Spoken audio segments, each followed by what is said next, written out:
Hi, I'm Blake Lively, and I'm going to be taking the BuzzFeed quiz, which iconic Blake Lively character? Hi besties, I'm Zuriat Abbas Khan Lashari with Coravanta. You're driving home, the sun's setting too early, and the world feels like it's spinning a little too fast. But don't worry, I've got every wild headline, every chaotic twist, and every pop culture explosion ready for you. Today's episode is one of those absolute firestorm episodes where the biggest cultural earthquake collides with the most explosive political scandal of the year. On one side, we've got Justin Baldoni versus Blake Lively, a Hollywood fallout that somehow keeps getting crazier every 12 hours. And on the other side, we've got the Epstein files, a political firebomb that is dragging half of Washington into a panic spiral. Two stories, one world, and one absolutely insane news cycle. Honestly, I keep telling you this week feels like drinking water out of a fire hose, but at this point, a fire hose might actually be easier. This is like sticking your head under a waterfall and trying to stay alive. The information dump is unreal.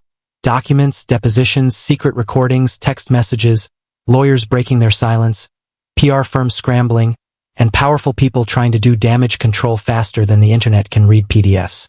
And tonight, the biggest shock came from Justin Baldoni, who has released another massive batch of documents, hundreds of pages, including sealed exhibits, previously unseen video from It Ends With Us, messages between cast and crew, and even long-form depositions. This trove came with Baldoni's motion for summary judgment, which essentially tells the judge, "We're done with discovery. We have all the evidence. Let's end this case right here. Rule in our favor." Now, will the judge actually do that? Hard to say. It rarely happens. But the fact that Baldoni's team feels confident enough to even attempt this says a lot. I'm going to walk you through what's inside this mountain of documents because it is jaw-dropping. And trust me, I say this every week, but today is one of those days where the story goes from weird to historic. We finally get a glimpse of what Baldoni claims really happened during the shoot, what went down inside Blake Lively's New York penthouse, and how this entire relationship collapsed. So buckle up. Hit the subscribe button if you haven't already, because if we hit 100 new subs, I will read this entire 73-page motion on a live weekend stream. It'll probably destroy my voice, but I'll do it for you. Now let's start with the Wayfarer Studios party's motion for summary judgment. Their argument is sweeping. They say Blake Lively voluntarily accepted the lead role in It Ends With Us, fully aware of the film's mature themes, romantic, intimate, and emotional. They claim her later complaints were not harassment but misunderstandings, awkward comments, or moments that felt uncomfortable, but were not legally actionable. They also emphasize that every one of her concerns was addressed immediately, and filming continued smoothly afterward, with Blake even praising the crew and the environment. The defense claims Lively was not an employee but an independent contractor, meaning certain employment laws don't apply. They also say no enforceable contracts were ever signed that would support her breach of contract allegations. They accuse Lively of trying to take creative control mid-production, allegedly cutting Baldoni out of decision-making, generating negative press about him, and weaponizing her influence to shift public opinion. According to them, Baldoni only hired a crisis PR firm as a protective measure, not retaliation. The defense characterizes the entire situation as a Hollywood ego battle, a PR chess match, and a misunderstanding blown out of proportion. Not harassment, not discrimination, not retaliation. That's the legal framing. But things get wild when we get into the messages. Because inside this document dump is one of the craziest text chains we've seen all year. It's a chain between Baldoni and his close circle, including Rainn Wilson, and it details the night Baldoni says he was ambushed at Blake Lively and Ryan Reynolds' penthouse. The text from Baldoni begins with, Then he describes arriving at Blake's penthouse expecting a conversation, but instead being hit with a 5-hour scolding session. Blake, Ryan, Lashari, and others confronted him with accusations. Ryan Reynolds, according to Baldoni's messages, was speaking to him like a 5-year-old, demanding apologies, accusing him of unsafe behavior, and using words like creepy and abusive. Baldoni says he was frozen, couldn't speak, couldn't defend himself, and that he reverted to a childlike mental state under the pressure. He says he was read a list of grievances off someone's phone, things he claims were exaggerated or taken out of context. He says he was asked to apologize, but he couldn't formulate words. He was embarrassed, overwhelmed, emotionally paralyzed. He told his friends that when he got home, he collapsed emotionally and spiritually. He said it felt like God abandoned him, even though he knew that wasn't true. He said he felt alone, shocked, and deeply hurt, not only by what was said, but by the fact that it came from people he trusted, admired, and saw as collaborators. And again, as the defense pointed out, if Blake really felt unsafe, where are her texts to her SAG rep, her agent, her manager, her friends? Where's her paper trail? There's nothing, at least nothing released yet. Meanwhile, Baldoni has dozens of messages describing confusion, shock, and fear about being blindsided. He even says, "What I wanted to do was run and blow this whole movie up because I feel this was so unjust. But the only path forward was to acknowledge her and Ryan's feelings and apologize and take the wrath of an angry husband." He said he felt spiritually abandoned in that moment, emotionally paralyzed, and like a 7-year-old. These are heavy words from a grown man who preaches emotional awareness, masculinity in balance, and vulnerability on his widely followed podcast. Rainn Wilson responds with messages full of support. "You were ambushed. You reacted the only way you could. Hold on to your beliefs. This is all pre-lawsuit, pre-explosion, pre-media storm." Then we get Jamie Heath's film deposition, which corroborates Baldoni's account. Jamie says Ryan belittled Justin for 6 hours. He says Justin was frozen, overwhelmed, unable to respond. He says Ryan accused Justin of being a coward for not immediately apologizing. Jamie claims Ryan raised his voice, questioned Baldoni's character, and painted him as a bad guy. This is Exhibit 4, filmed October 8, 2025. Then, this is wild, Baldoni testifies that Blake told him Ryan Reynolds had previously terrorized The Rock in some earlier conflict. We don't know what that means, but it's an insane detail. The Rock barely gets involved in drama. If Ryan went after him too, that's a storyline waiting to unfold. More video was also released, including an on-set clip of Blake Lively joking with crew members that her boots were so sexy because they were basically bone-hitting wood. The defense argues, if she can call herself sexy casually on set, then how can she claim Baldoni sexualizing her by saying her outfit was sexy was harassment? The context matters. A director encouraging an actress for a romantic scene isn't the same as a random coworker making a creepy comment in an office cubicle. Again, nuance. But we aren't done. The episode then pivots because the world doesn't slow down and launches into the political firestorm. The Epstein Files.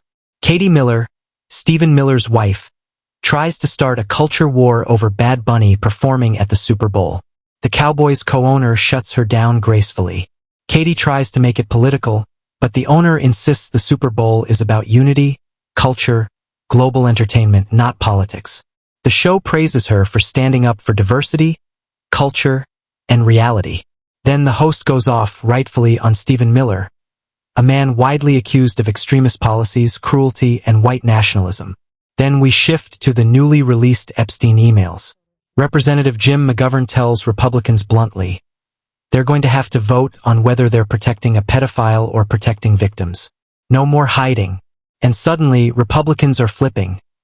More than 100 expected to break from Trump to support releasing the Epstein documents. The entire situation around Blake Lively's lawsuit had evolved into something far bigger, darker, and more complicated than anyone originally expected, because this was no longer a dispute about professionalism or misunderstandings on set.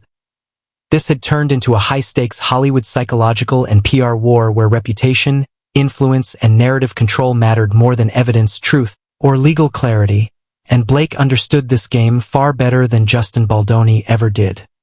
From the moment she sensed that public sympathy leaned naturally toward her, she began playing every card in the emotional playbook, performing in court with perfectly timed tears, deep sighs, calculated pauses, and dramatic tones that turned even the most mundane statements into theatrical spectacles, while Justin, who relied on calm explanations and factual evidence, repeatedly found himself overshadowed by Blake's overwhelming emotional presence, because Hollywood audiences, especially the online crowd, were addicted to drama, not documentation. And while Justin was trying to keep the focus on facts, Blake's team was running a fully coordinated, aggressive PR strategy behind the scenes, leaking selective information, exaggerating minor arguments into on-set trauma, feeding gossip sites with curated statements, and building a public image of Blake as a mistreated actress fighting a cruel, controlling director, even though dozens of people from the set had given written statements, confirming the environment was safe, respectful, and fully professional. But Blake's team ensured none of those statements reached the public, because truth wasn't useful unless it generated clicks. Meanwhile, the media had turned Lashari into a witness of honesty, a so-called key voice who appeared in interviews describing Justin as manipulative, intimidating, and emotionally aggressive, despite knowing full well that Blake had personally influenced him, promising him future project access, public visibility, and strategic PR support if he aligned with her narrative at the right time. And Brian Friedman, the only person truly analyzing the mechanics of this war, sat down with Justin day after day, breaking down how Blake's side was manufacturing perception victories, not legal victories, explaining that the headlines claiming Blake wins major ruling were deliberately misleading, because the judge had not granted Blake any conclusive victory. He had merely paused the case for procedural clarifications, but Blake's team twisted this into a triumphant announcement that swept through Hollywood like wildfire, making Justin look defeated before anything had actually been decided. Brian kept repeating to Justin that silence would be the biggest mistake, because every day that Blake's emotional narrative grew louder, the world grew more convinced that Justin was guilty of things that had never even happened, and Justin, exhausted from months of character attacks, sleepless nights, and online hate campaigns, struggled to understand how doing the right thing, staying honest, and remaining respectful had turned him into a target, while Blake's exaggerated storytelling had turned her into a symbol of female strength and victimhood. The internet was flooded with hashtags like #JusticeForBlake and #CancelBaldoni, many of which Brian discovered were artificially boosted by Blake's PR agency, using bot engagement, influencer payments, and strategically timed leaks to manipulate the algorithm and bury Justin's side entirely. Justin felt betrayed not only by Blake but especially by Lashari, someone he once trusted, someone who had enjoyed Justin's support in early career phases, now fully transformed into Blake's loudest attacker, acting as if he had been oppressed on set when the truth was the opposite. Meanwhile, Blake's inner circle began whispering among themselves that her story kept changing from meeting to meeting, small details shifting, emotional claims evolving into bigger claims, but none of them dared confront her because Blake held too much Hollywood social power, friendships, networks, influence, all of which could destroy careers with a single cold shoulder. Brian, after reviewing every transcript and hearing, realized the most dangerous part of Blake's strategy. She was creating a permanent record of half-truths and emotional interpretations that, if left unchallenged, would become the official history, because Hollywood remembers headlines, not evidence, and emotional impressions last longer than legal documents. When Brian presented Justin with a comprehensive analysis showing that Blake's victory post was intentionally misleading and potentially a violation of professional ethics, Justin finally understood the scale of the deception, that Blake was not playing fair, she was playing to win at any cost, even if it meant destroying someone's career forever. And now, with Blake preparing another emotional interview and planning to bring Lashari on camera again to reinforce her narrative right before Justin could release his factual statement, the war was heading toward its most explosive phase, because two opposing narratives were about to collide publicly. Blake's carefully crafted emotional storyline versus Justin's long-suppressed, evidence-based truth, and it was becoming painfully clear that Hollywood wasn't just watching, it was choosing sides, and the bigger question was no longer who was right, but who controlled the story that the world would end up believing, setting the stage for a brutal where Justin would finally reveal everything Blake never wanted exposed. As the Hollywood storm surrounding Blake Lively and Justin Baldoni intensified, the narrative had reached a boiling point where every move, every whisper, and every leaked document became ammunition in a battle of perception versus reality. And now, Justin was finally ready to step forward with the unvarnished truth, knowing that silence had allowed Blake's team to dominate headlines and social media for months, shaping the public into seeing him as the controlling, insensitive director while she was elevated as the wronged, vulnerable starlet whose emotions alone were evidence enough to condemn him in the court of public opinion. Lashari continued to play his role on the front lines, giving interviews and subtle commentary to reinforce Blake's carefully constructed storyline, unaware or perhaps unwilling to acknowledge that his loyalty was being used as a weapon against his former ally, and meanwhile Brian Friedman, ever the strategist, meticulously prepared a release that combined legal clarity, timeline evidence, and behind-the-scenes documentation, designed to counter Blake's emotional narratives without stooping to theatrics, because he understood that the moment Justin engaged in melodrama, he would lose credibility, whereas facts, precisely presented,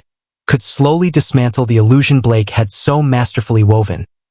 The first step was exposing the orchestration of selective leaks, showing how each shocking revelation in tabloids had been timed to maximize damage to Justin while minimizing scrutiny of Blake's own behavior, revealing that interviews, social media posts, and orchestrated public appearances were part of a comprehensive campaign, not isolated incidents, and by connecting Lashari's involvement as an intermediary, Friedman created a picture of manipulation that was almost cinematic in its precision, where every pawn moved exactly as Blake intended to control the board, and Justin, despite his frustration and exhaustion, began to feel a renewed sense of agency knowing that the evidence in his hands could finally rewrite the story, challenge the false narratives, and expose the true power dynamics that had been concealed behind Hollywood glitz and staged empathy. As Justin released his comprehensive statement, the impact was immediate, with media outlets scrambling to fact-check, fans divided between those loyal to Blake's crafted persona and those shocked by the newly revealed reality, and social media exploded with heated debates, commentary threads dissecting every subtle interaction, and hashtags that shifted from #JusticeForBlake to more nuanced discussions of manipulation, integrity, and power, demonstrating how quickly control of the narrative could shift once the facts were firmly established, while Blake, sensing the wind changing, escalated her public relations efforts with new interviews, Instagram stories, and high-emotion appearances designed to reassert dominance. Yet Friedman anticipated each move, preparing Justin to respond with precision, ensuring that every counterstatement reinforced truth rather than drama. And as the legal proceedings continued, every deposition, text, message, and email became a chess piece in a much larger game, revealing not only personal conflict but systemic patterns of influence, strategic alliances, and media exploitation, with Lashari caught in the center as both participant and inadvertent witness, his credibility scrutinized, his loyalty questioned, and his role dissected by commentators and analysts alike, highlighting the way Hollywood's celebrity machinery could weaponize even friendships to amplify a narrative. By the time the story reached the public in full, it was no longer just a lawsuit. It had transformed into a cautionary tale of fame, manipulation, and the fragility of reputation, illustrating how a combination of strategic leaks, emotional performances, selective evidence, and loyal intermediaries could create illusions that even seasoned professionals struggled to counter. Yet through meticulous planning, unwavering adherence to fact, and a willingness to finally confront orchestrated deception, Justin reclaimed not just his voice but the integrity of his career, reshaping the narrative and setting a precedent that in the complex, glittering world of Hollywood, truth could survive, and even triumph, when wielded with patience, precision, and courage, leaving Blake to contend with the revelation that influence without accountability could falter, and that even the most intricate narrative could unravel once the full scope of evidence and intention was exposed to the world, making the final chapter of this saga as much about perception, power, and the human psyche as it was about contracts, lawsuits, and celebrity feuds, evolving into a sprawling, high-stakes Hollywood spectacle where every leaked document, private text, and public statement was weaponized to influence perception rather than deliver justice.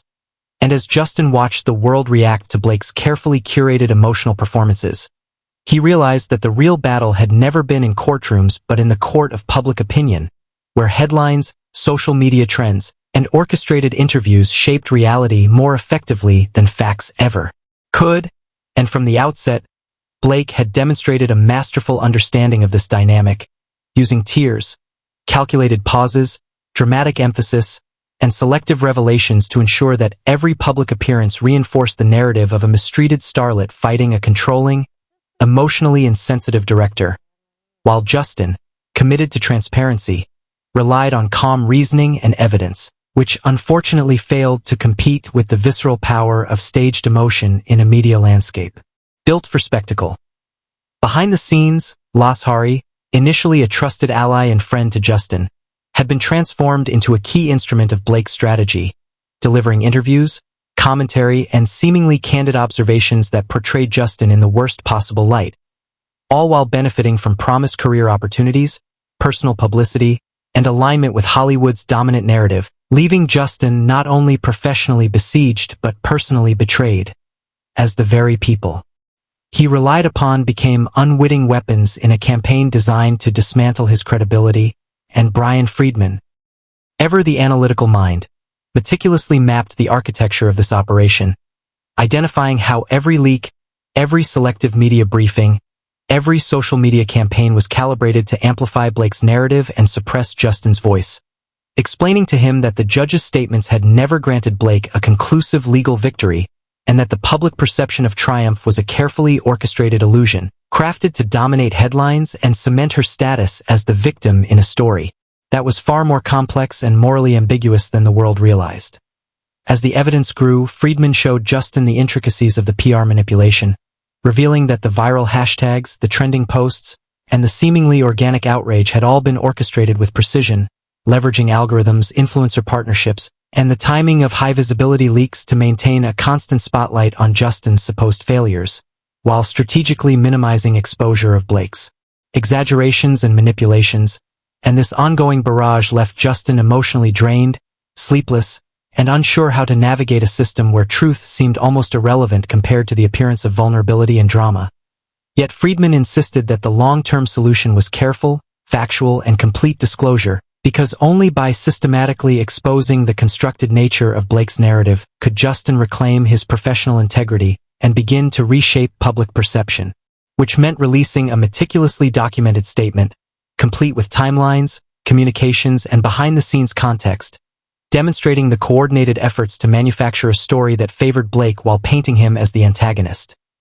Meanwhile, Blake, sensing that Justin was preparing a counter-narrative, escalated her public presence, scheduling emotionally charged interviews, social media posts, and orchestrated appearances that amplified her role as the wronged party and reinforced Loshar commentary, ensuring that even as facts emerged, the emotional resonance of her performance continued to dominate, and the tension between strategic fact and performative emotion became the defining feature of the saga, with Hollywood pundits, fans, and media outlets forced to parse the ever-shifting reality while grappling with their own biases, loyalties, and assumptions about gender, power, and celebrity. And as Justin's factual statement was released, the impact was immediate, forcing journalists and commentators to revisit prior narratives, dissect selective leaks, and confront inconsistencies, while social media exploded with debate, dissection, and discussion.